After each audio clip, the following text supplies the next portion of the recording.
Hey guys, welcome back to the Hamptons to Hollywood podcast. This is Kyle Langan, and I'm really excited to tell you that this weekend is Los Angeles Pride, if you didn't already know. I'm really excited because it's going to be bigger and better than ever this year, and if you don't have tickets yet, which I highly recommend that you get some, you can follow my adventure as I am going backstage with Megan Trainor on Saturday night on the LA Pride Instagram account.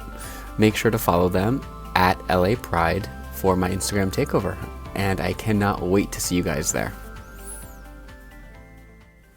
So, thank you guys for tuning back into the Hamptons to Hollywood podcast. I just want to say thank you for listening.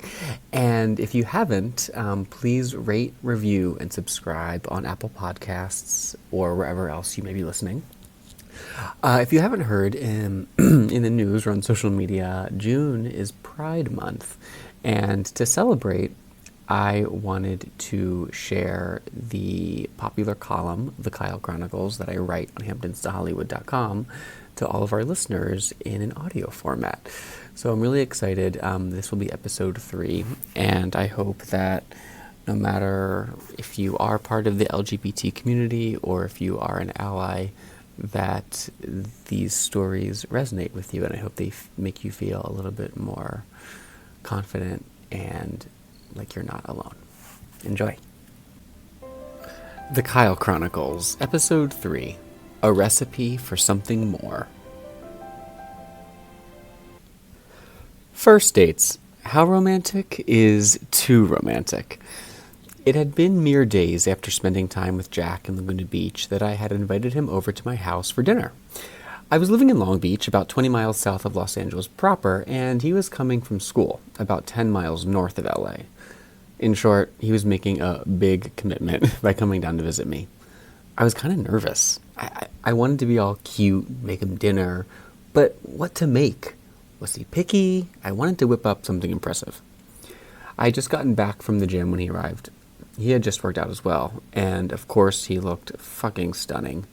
He had been at school all day, in college for something very left-brained that I usually couldn't have cared less about, but because it was him, I found myself intrigued and actually interested in things that would have normally made me want to gouge my eyes out. I opened the refrigerator and told him what was on the menu. I had been dying to try this mashed cauliflower recipe that basically tasted like mashed potatoes without the overload of carbs, but when I pulled out the head of cauliflower, Jack went wide-eyed and pursed his lips. He was not a fan. I offered him some pineapple that I had just sliced up as an hors d'oeuvre, but he shook his head in disgust. My fears were correct. He was picky. Thankfully, I had some asparagus in lieu of the cauliflower, a sensible summer salad, and my secret chicken recipe in my back pocket. As we chatted, added each other on social media, and I cooked, I realized how relationships are like a 3-course meal, of which Jack and I were in the appetizer phase. First, you have the hors d'oeuvres, dishes that are usually very pretty, appealing, and give you the ever slightest hint as to what your relationship, or the main course, might be like, meant to tease, discover, but leave you wanting more. Second, there's the entree. This is the part of a relationship that lasts the longest. It's usually the biggest, juiciest, and is usually comprised of many different facets: the steak, vegetables, and potato. So it's all about balance. Sometimes the meat is undercooked, but sometimes it comes out perfect. But either way, you have to compromise to get it just right. And finally, there's the dessert, the sweet spot, the happily ever after, if you will, where you've gotten over the humps and slumps and you're so fully committed to someone after going through everything bad that could have possibly happened. The future is smooth sailing because you're still together.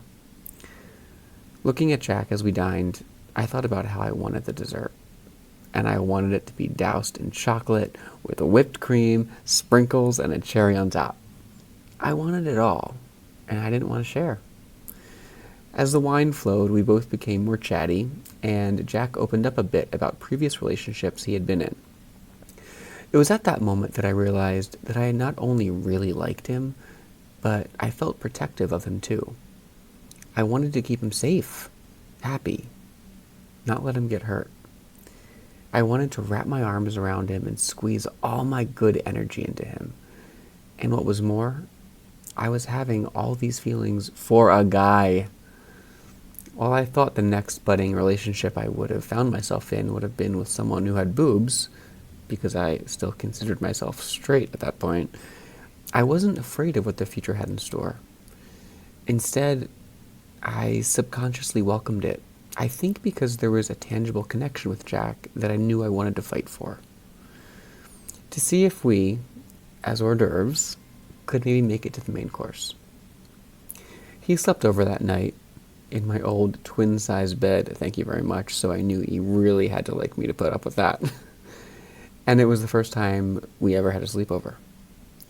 I woke up first to him still sleeping, and I realized that he had done what the perfect appetizer was meant to: leave me wanting more.